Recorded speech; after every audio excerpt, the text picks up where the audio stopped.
Now, imagine being a child told you're worthless. Imagine the very person meant to guide you, crushing your dreams instead. For one boy, those words became chains he carried for years until he broke them in front of the entire town.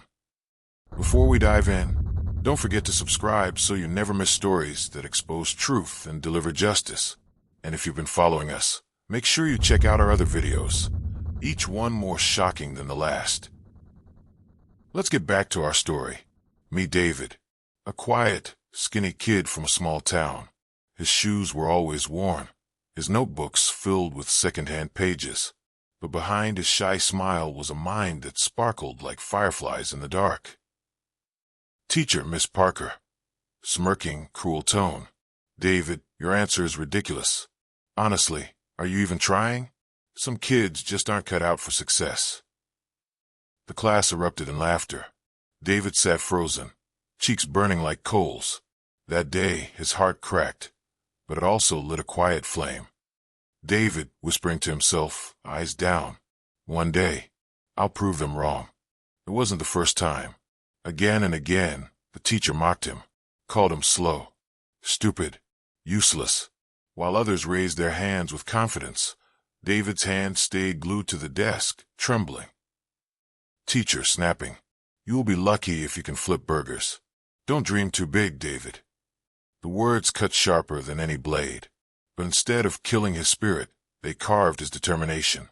Late nights, while others slept, David borrowed library books. He tinkered with old computers from the junkyard. While the world doubted him, he built a world of his own, bit by bit, code by code. Years later, where his classmates marched proudly to graduation, David stayed home, too poor for college, too scarred by humiliation, but life had other plans. David muttering, exhausted but determined, if no one believes in me, I'll believe in myself. That battered laptop became his weapon. He built apps, websites, and programs, each one stronger than the last. And when one app went viral, the boy who was called stupid became something else, a millionaire. But David didn't forget. The laughter, the red ink, the teacher's smirk. And when an invitation arrived to sponsor his old school's new scholarship fund, he saw his moment. David smiling bitterly to his assistant. If they want my help, they'll get it. But I want every teacher present, especially her. Back at the school, the auditorium was packed. Students buzzing, parents glowing with pride, teachers lined up in stiff suits. And at the center of it all, the teacher who once called him stupid, older now, but her eyes still sharp, her smirk unchanged. He walked to the stage. Memories hit him like thunder. The classroom, the laughter, the red ink. The boy who once trembled now stood tall, with cameras flashing. David into microphone, steady but emotional. I was told I'd never succeed, that I was stupid, that I'd never make it. But today, I'm not here to prove them wrong. I'm here to make sure no kid ever feels the way I did. The crowd leaned forward, silence thick as fog. Everyone waited for the reveal. David pulled out a check. Not thousands, not hundreds of thousands, but millions. Enough to change lives forever. The auditorium erupted. Tears, gasps, applause. But then, David added one condition. Turning slowly toward his old teacher. This scholarship will stand, but only if every teacher learns one lesson. Never call a child stupid. The room froze. All eyes turned to her. And just when everyone thought the story was over, something happened no one could have predicted. Before we continue, hit that subscribe button so you don't miss the next part of this unbelievable story. And if you're just joining us, catch up on our other videos. They'll leave you speechless. David, once called stupid by his teacher, returned to his old school as a millionaire. He donated millions in scholarships with one condition. No teacher should ever call a child stupid again. But what happened next, no one expected. Teacher shaking, but forcing a smile. David, I only wanted to push you harder. It was tough love. Surely, you don't think I... David cutting her off, steady voice. No, Miss Parker. It wasn't love. It was humiliation. and it nearly broke me. For the first time, the teacher who mocked him stood small before the boy she once crushed. Parents murmured. Students glanced nervously. The silence was heavy, until it shattered. A parent stood up with his voice shaking with anger. "You call my son lazy too. He cried for weeks because of you." Gasps rippled through the auditorium. Then another voice joined, and another. Students and parents began to share their stories, times they too had been belittled. The teacher's face twisted, her excuses drowned in a wave of voices she could no longer silence. Parent 2 with a teary-eyed. "Teachers are supposed to build, not destroy." As David listened, memories stormed back. The red marks on his papers, the laughter, the nights staring at a broken laptop, swearing he'd never be defined by her words. It was like watching the boy he once was finally rise from the shadows, surrounded not by laughter but applause. Audience claps, some parents standing. The next morning, headlines blazed across the town. Millionaire exposes teacher who called him stupid. Cameras camped outside the school. News anchors replayed David's speech, word for word. Reporter, to Miss Parker, "Do you regret your words? Do you think you owe David and your students an apology?" Teacher snapping defensive. "I did nothing wrong. Kids these days are too sensitive." But the world wasn't buying it. Her career, once untouchable, was now hanging by a thread. David's assistant said to him, "You did it, sir. You exposed her. You changed everything." David, sighing, conflicted. Did I? Or did I just become the bully she always thought I'd be? Even as the world cheered him on, David wrestled with a question. Was revenge justice, or was it becoming like her? Miss Parker, cold, trembling. "We need to talk. You don't know the whole story." David thought the past was behind him, but the truth was only beginning to surface. Was Miss Parker truly cruel, or is there a side of the story we haven't heard? David had returned to his school a millionaire, forcing the teacher, who once called him stupid, to face him on stage. Humiliated, her career collapsing, she came to his door with trembling words. You don't know the whole story. But what she revealed next no one could have imagined. Miss Parker, voice shaky. "David, please, just hear me out." With cold, arms crossed, David replied, "Why should I? You spent years tearing me down." She looked smaller than he remembered. The sharp voice, the proud smirk, it was gone. In its place stood a broken woman with a story that had been buried for decades. Miss Parker, slowly, tears forming. "When I was your age, I was called the same thing. Stupid, worthless. My father never believed in me. I thought if I pushed my students hard enough, they wouldn't end up like me. But I pushed too far. I turned into the very person I hated." Her voice cracked like dry wood. For the first time, David saw not the villain of his childhood, but a mirror of pain carried across generations. David, quiet, conflicted. "So you try to save me by destroying me?" Miss Parker, sobbing. "I know it doesn't make sense. I know I hurt you. But you were the one I believed in most, David. And when you succeeded, I was proud, but too ashamed to admit I was wrong." David's chest tightened. For years, he carried her words like chains. But now, standing before him, was not a monster, just a broken woman confessing her sins. With pacing, voice rising, he asked, "Do you know how many nights I wanted to quit? How many times I believed I was stupid, because of you?" Miss Parker, whispering, "Every night, David. Every night I thought of what I'd said. I ruined you, and it ruined me too." The storm outside grew louder, as if echoing the storm inside his chest. Was revenge enough, or was forgiveness the real power he needed? "Miss Parker, there's something you never knew. Something I kept locked away." Inside the box were dozens of letters, each one of them written to David over the years, but was never sent. Miss Parker, reading one, voice cracking. "Dear David, I was wrong. I see your light now. Forgive me before it's too late." The words blurred before David's eyes. For all the cruelty he endured, here was proof of regret, she carried like a wound. The shocking revelation. Miss Parker, hesitant, whispering, "But there's something else. David, I didn't just fail you. I failed someone you loved." David snapping, confused. "What do you mean?" Voice drops, tense.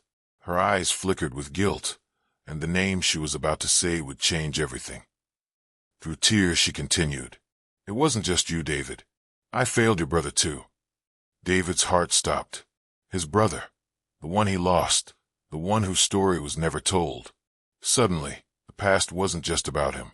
It was about a deeper wound, hidden all along. What do you think? Was Miss Parker truly evil, or just broken? And what does she mean about David's brother? Comment your theories below in the comment section, and subscribe now so you don't miss any of our stories. And check out our other stories, full of twists you won't believe. For years, David thought his brother abandoned the family. They even thought he was dead at some point when no one seems to hear a word from him or knew his whereabouts.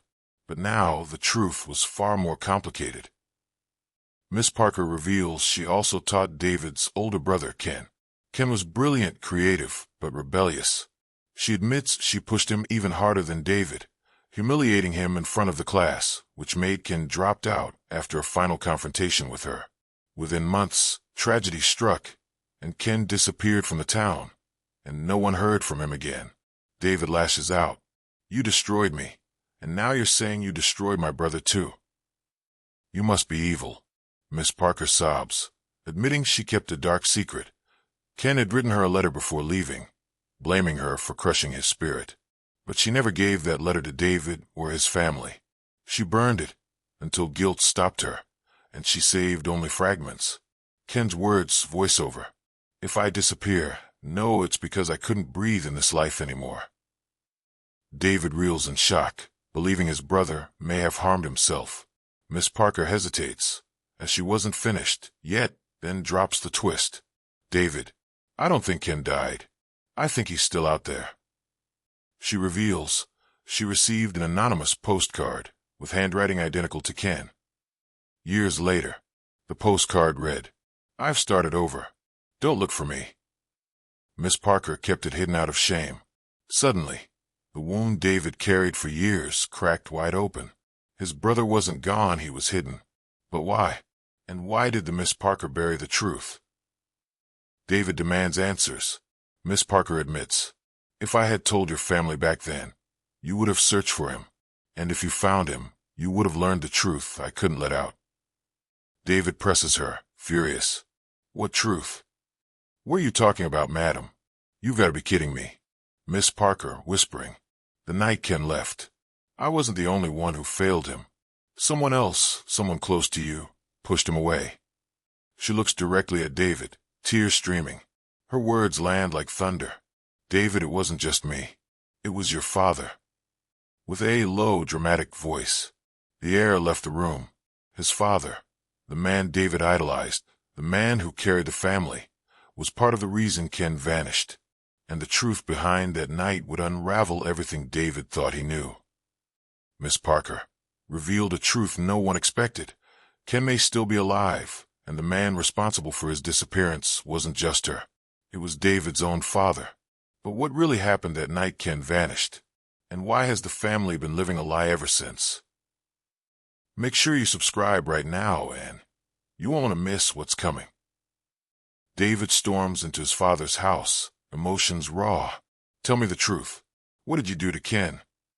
Asking his father in a high tone. Father, stern, defensive, "Be careful how you speak to me, son." "And what the hell were you talking about?"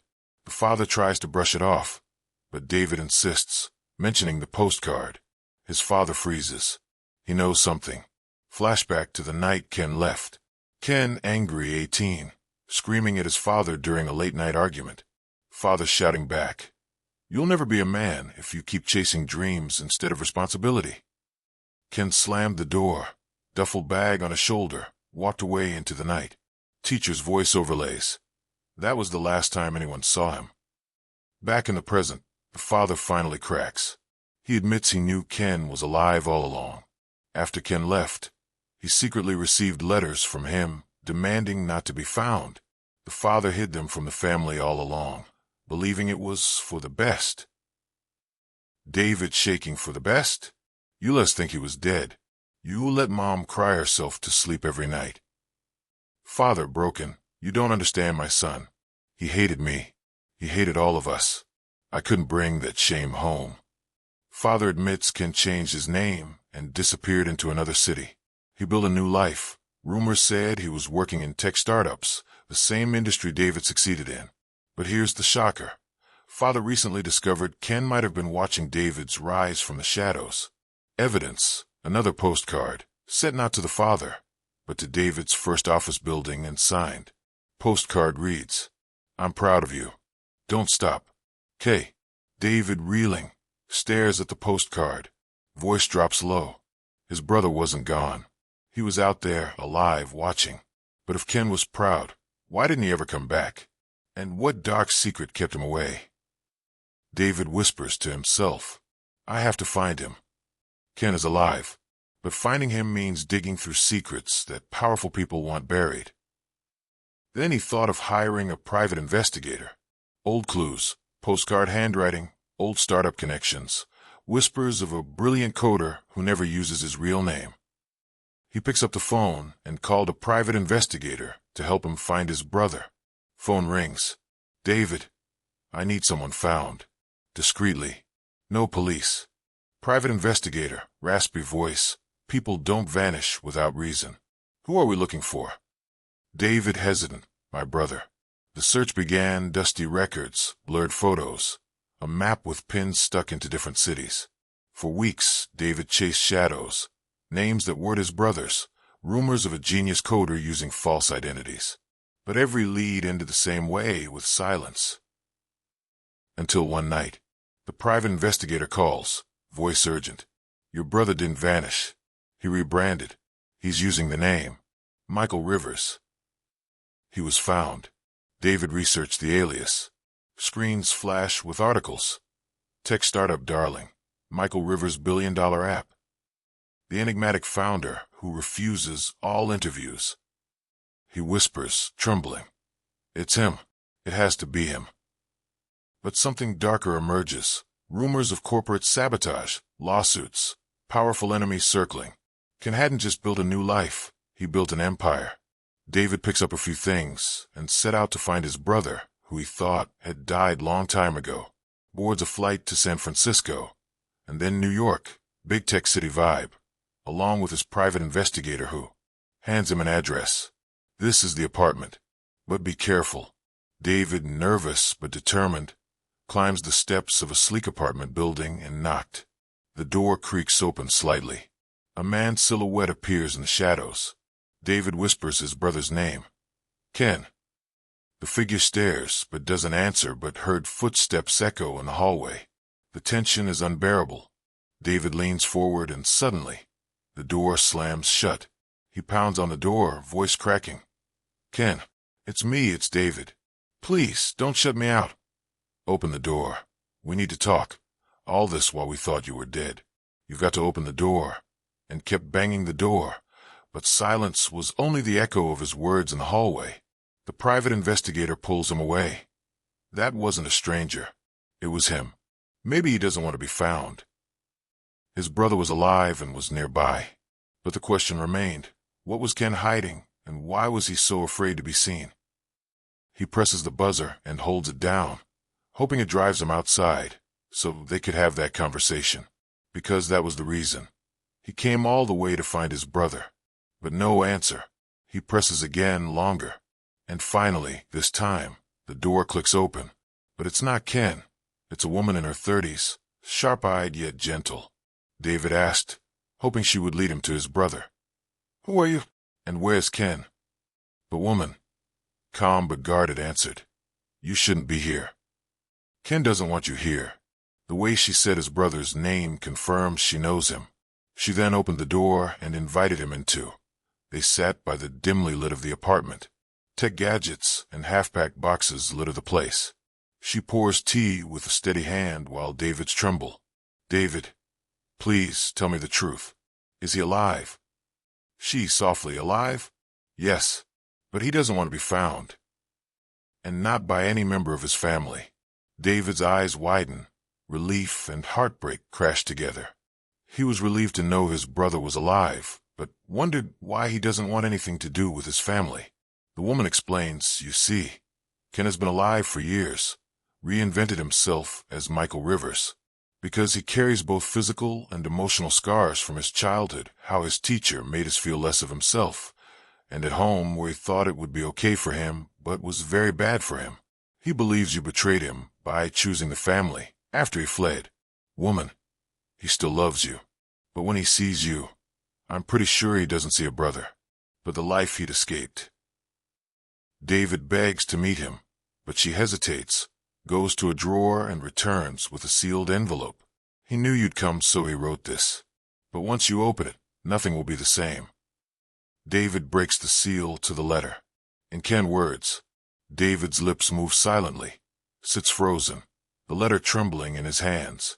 His mind flashes back to their childhood bedroom, their old schoolyard, moments with Ken laughing before the pain began. The woman leans forward. "Ken believes you were father's favorite.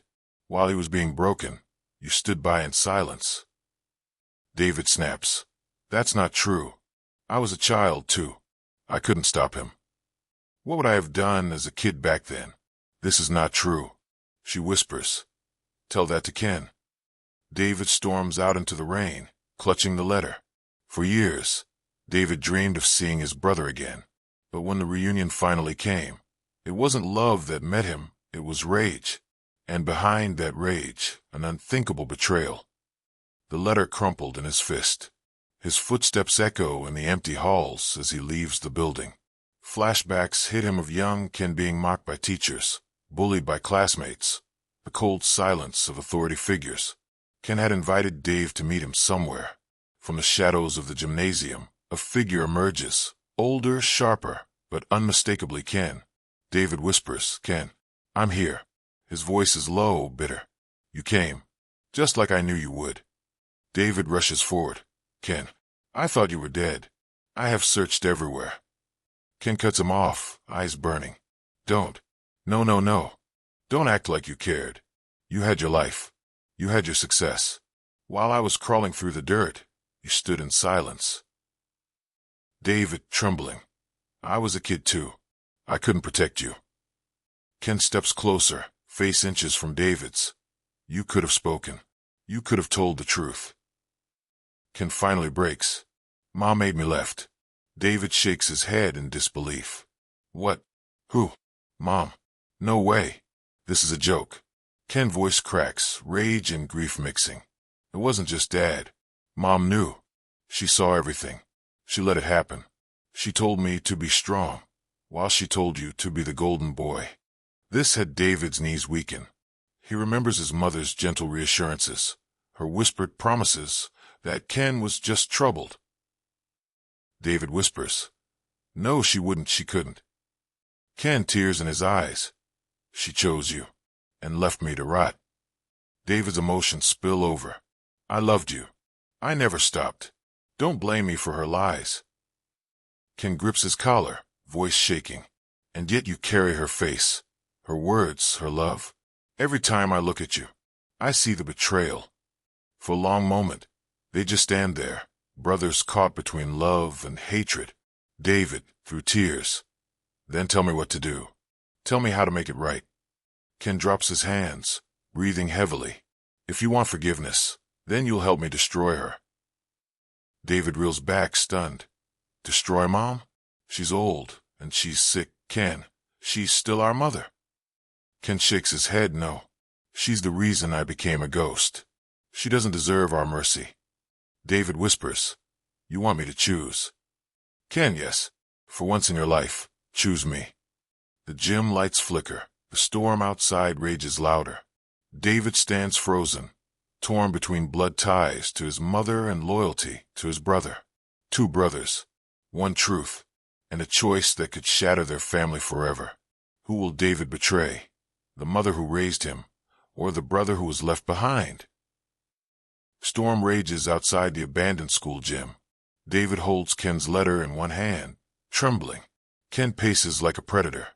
"Say it, David. Say you'll stand with me against her. David, she's our mother. Ken, bitter laugh, no. She's your mother. Mine died the day she let it happen. David breaks down emotionally. Look, man, I thought I was going to straighten up Mrs. Parker for the way she treated me through school days, but I also found out from her confession that she served you same treatment, only to find out from her that Dad was aware of all these, and now Mom is also involved? No, no, no. This has got to be a dream. I can't destroy her, but I can't lose you again either. Suddenly, the gym doors creak open. There she goes. Their mother steps in, older, frail, her hair gray, holding a trembling cane. Her eyes glisten with tears. I knew this day would come. Ken stiffens, rage boiling. How dare you show your face here? David turns, stunned. Mom, you knew. She whispers, yes, and I have no excuses. I failed him, and I failed you. The mother's voice trembles. Your father was cruel. He broke me, too. I thought if I kept him happy, he would stop hurting Ken. I thought if I protected at least one of you, it would mean something. So I chose David, and in choosing, I lost my other son. Ken explodes. You don't get to cry now. You watch me drown. Mother falls to her knees. I thought silence was survival, but silence is betrayal. David rushed to pull her back up to her feet. No, Mother, we can settle this okay. David's face crumbles. He looks between his mother's guilt and his brother's fury. Ken steps forward, snarling. It's me or her. Choose. David grips his head, whispering, I can't. Finally, David steps closer beside Ken. David, through tears, I choose you. Not because I hate her, but because I won't lose you again. Ken's face softens for a fleeting second, but his eyes remain cold. Their mother whispers, then I've lost both my sons. She turns and limps out into the storm, her silhouette swallowed by darkness. Ken exhales, trembling, then collapses into David's arms. For the first time, he whispers, I thought you'd pick her. David, you're my brother. Nothing changes that. But Ken pulls away, eyes distant. You chose me tonight. He walks into the shadows, leaving David alone in the ruined gym, echoing with ghosts of their childhood. David sits on the gym floor, drenched in rainwater leaking from the ceiling. In the end, David saved his brother, but lost his mother. Ken carried scars too deep to heal, and David carried the weight of a choice that would haunt him forever. Some families are bound by love, and some by pain. What began with a teacher's cruel words ended with a man torn between love and loyalty. David rose from humiliation to unimaginable success, but beneath the wealth, the applause, and the headlines, his deepest battles were never fought in boardrooms, they were fought at home. In the end, he found his brother, but at the cost of his mother. And sometimes, the hardest choices are the ones that leave no winners, only survivors. If this story shook you, don't just scroll away, hit subscribe, and turn on the bell, because the next story might just change how you see the world. And if you've been here before, thank you. Our community isn't just about watching stories. It's about living them, learning from them, and never forgetting them. So share this with someone who needs to hear it, and I'll see you in the next one. Your likes help the channel a great deal. This is Tracelight Stories. Thank you for watching.